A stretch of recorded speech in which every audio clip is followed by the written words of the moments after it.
Ravi de vous accueillir sur le plateau des Business et Legal Forum. Nous en sommes à la 16e édition de cet événement annuel. J'accueille sur le plateau aujourd'hui Aurélie de la Vessière et j'accueille également Jean-Marie Gauvin. Ce matin, tous les deux, vous avez participé à un panel qui parlait de la compliance, de la fraude et de la gouvernance, mais surtout des enjeux et des responsabilités pour le conseil d'administration. On va, si vous le voulez bien, revenir très rapidement sur ce sujet. Alors, je vais commencer honneur aux femmes avec Aurélie. Aurélie, quelle est votre approche pour former et sensibiliser les membres du conseil d'administration aux enjeux de compliance spécifiques à votre secteur d'activité? Parce que la sensibilisation du conseil d'administration, c'est sans doute la base, non? C'est la base, c'est clé en fait, la sensibilisation du conseil d'administration, puisqu'on a abordé avec Emmanuel, Marie-Annick, Geoffroy, qui ne sont pas présents, les différentes facettes en fait, de la responsabilité du conseil d'administration, et pour éviter effectivement l'engagement de la responsabilité du conseil d'administration, sachant que j'ai souligné qu'il pouvait y avoir des administrateurs représentant les salariés, donc peut-être un peu moins experts sur le rôle et leur impact en fait en termes de responsabilité des décisions qu'ils prennent au sein du conseil d'administration. Le premier levier, parce que parfois il est pris par des cabinets d'avocats externes qui viennent faire des formations sur la responsabilité du conseil d'administration, c'est de prendre acte assez rapidement avec les nouveaux membres pour leur dire qu'en termes de sujets clés qu'ils ont entre les mains et sur lesquels ils doivent donner leur avis, leurs orientations stratégiques, c'est la compliance et d'expliquer le périmètre de la compliance. On sait qu'aujourd'hui, dans les entreprises, il y a la géométrie variable. On peut passer de Sapin 2, devoir de vigilance, LCBT-FT, jusqu'à effectivement CSRD. Et suivant le périmètre que le compliance officer a, il est nécessaire d'approcher le conseil d'administration pour lui présenter son programme compliance de manière générale. Son programme compliance, ça ne doit pas être aussi lourd effectivement que les formations qui sont faites auprès des salariés, le caractère des formations obligatoires, même si j'émets une réserve. Quand on parle effectivement dans Sapin 2 du tone at the top et de l'engagement de l'instance dirigeante, j'ai envie de dire, l'engagement de l'instance dirigeante, c'est aussi l'engagement du conseil d'administration. Et les former, les accompagner sur différents sujets, on peut partir du conflit d'intérêts, par exemple, parce que souvent c'est un sujet qui est méconnu.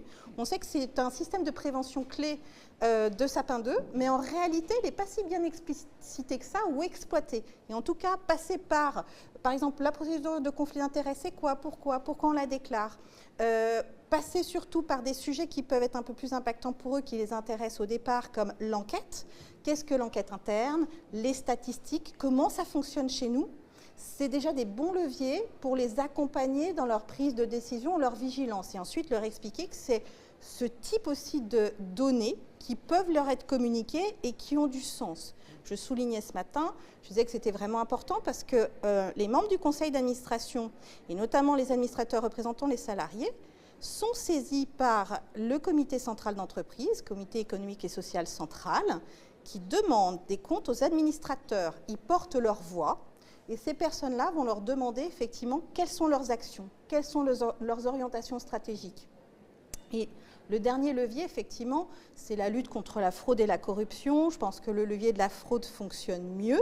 Et peut-être que inciter les membres du conseil d'administration à jouer la carte de la formation similaire à celle dispensée aux salariés est un très bon levier. Les formations dispensées aux salariés, pour qu'elles soient efficaces, elles ont une durée assez courte, assez efficace.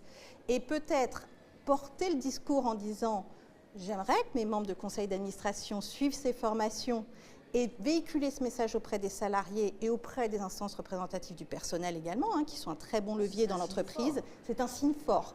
Pour moi, c'est un signe engageant. Tu en penses quoi, Jean-Marie, du coup? Mais je suis complètement en phase avec cela. En fait, au sein de Casino, pendant 11 ans, j'ai dispensé ce type de formation de manière récurrente auprès de toutes les populations à risque.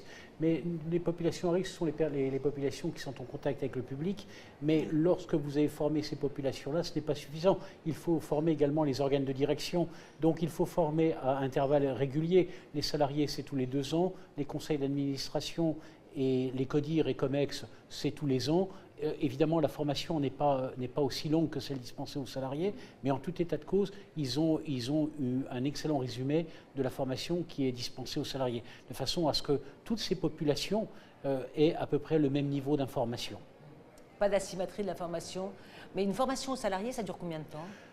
En ce qui me concerne, mes formations duraient 2 heures. Et la formation, elle avait lieu tous les 2 ans, avec un rappel par voie de tutoriel tous les ans. Le tutoriel, il dure 15 minutes. La formation nécessairement présentielle, avec fiche de présence, puisque ce que demande l'Agence française anticorruption, c'est de tout tracer. Donc la traçabilité, c'est le maître mot. Donc formation de 2 heures, 1 heure à peu près théorique, 1 heure et demie à peu près théorique, et puis une demi-heure de façon à conserver tout ce petit monde présent. C'est les exemples évidemment anonymisés que nous avons pu rencontrer dans l'entreprise. Et les décisions qui ont pu être prises par nous, et les décisions qui ont pu être prises par les juridictions. Donc ça, généralement, les collaborateurs sont très intéressés par les exemples auxquels ils peuvent être confrontés et auxquels l'entreprise a été confrontée. Ça marche.